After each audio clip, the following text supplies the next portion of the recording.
Meu grupo político foi o primeiro a pedir ministro do STF de todo mundo, contra o Marco Aurélio ainda no impeachment da Dilma.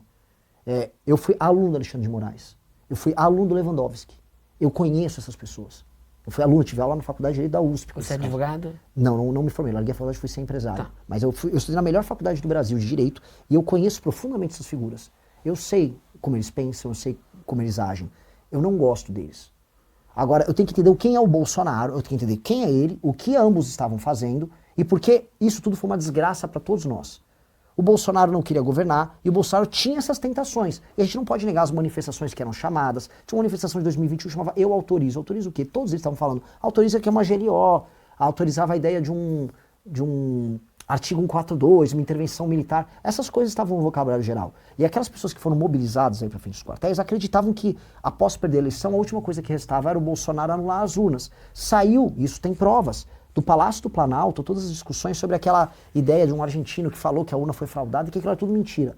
E isso esquentou uma massa de pessoas a achar que o Bolsonaro faria algo. Pois bem, meu ponto com o Bolsonaro é, ali ele errou. E as pessoas que participaram deste conluio têm que sofrer punição, porque em qualquer democracia no mundo tem que sofrer punição. Mas se o Lula... Peraí, deixa eu terminar o raciocínio. O TSE, é uma coisa, o TSE agiu com imparcialidade na parte de redes sociais. Com parcialidade, desculpa. Agiu. Eu tenho certeza disso. E o STF usava um inquérito ilegal para perseguir pessoas. Estamos nessa mesma página. O Bolsonaro, portanto, a meu ver, cometeu crimes? Cometeu. Ele teve um julgamento justo? Não. Veja como é difícil essa história. Você reconhece nulidade no julgamento dele? Inteira. Eu reconheço nulidade das pessoas do 8 de janeiro. E eu não acho que sequer que o Bolsonaro foi responsável pelo 8 de janeiro. E vem cá, e você é a favor da anistia aos presos de 8 de janeiro? Eu sou a favor da dosimetria, que eu acho que é a melhor solução de todas. Mas você não acha que eles deveriam ser punidos por vandalismo só? Porque tá gravado. Entraram lá, depredaram, quebraram. Eu reconheço vandalismo ali, mas eu não reconheço atentado contra o Estado de Direito. Eu reconheço atentado contra o Estado de Direito. Por quê? Porque, vamos lá. Vocês acham que eles tinham condição de fazer alguma coisa ali? Olha só, o que eles queriam, isso está demonstrado. Essas pessoas estavam, no geral, na frente dos quartéis. Primeiro que essas pessoas foram alvo também de um truque, tá? O nosso deputado Kim Kataguiri demonstrou, logo em 2023, ele teve acesso a e-mails que vazaram para ele. E ele tornou público na CPI que Flávio Dino, todo mundo tinha ciência de que haveria uma manifestação que poderia invadir a Praça dos Três Poderes.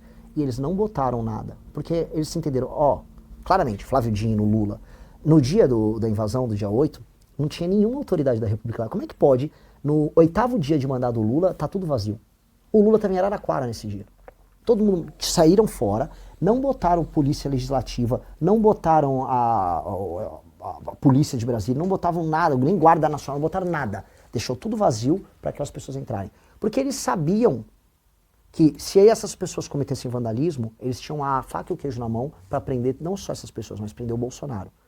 Era uma armadilha. E aquelas pessoas caíram na armadilha. Aquelas pessoas estavam na frente dos quartéis pedindo intervenção militar. E aquelas pessoas acreditavam firmemente que ir lá fazer não só o vandalismo, mas tomar Brasília, ia mobilizar as Forças Armadas a agir a favor deles. Então era uma crença infantil que aquelas pessoas tinham. E quer ver o melhor exemplo dessa crença? A partir do momento que chegam os militares para prender eles aplaudem. Tem imagens das pessoas no chão, sentadinhas, os militares chegaram, eles agradecendo. Olha, chegaram os militares, que bom, deu certo. Então, fala-se muito de ter alguém ali fomentando, pessoas intrusas ali fomentando esse ataque. Você acredita nisso? Eu não tenho como dizer sim ou não, mas eu não tenho como negar que milhares de pessoas entraram dentro dos prédios públicos de maneira ilegal, vandalizaram aquilo. Então, se eu falar que foi um ou outro infiltrado, eu vou estar mentindo, porque foram milhares de pessoas que ainda entraram. Imagina assim, eu estou nos Estados Unidos, eu consigo invadir a Casa Branca. Eu vou falar, e com 2.000 pessoas eu invado a Casa Branca. Eu deveria saber que ia dar um problemaço para mim, em questão de segurança nacional, invadir a Casa Branca. Eu não vou culpar não, foi um cara lá que me induziu. Aquelas pessoas são adultas. Mas tudo bem, são adultos, foram induzidos, e mesmo assim você acha que foi atentado contra a democracia? Mas se não for, o que mais é um atentado contra a democracia? Mas,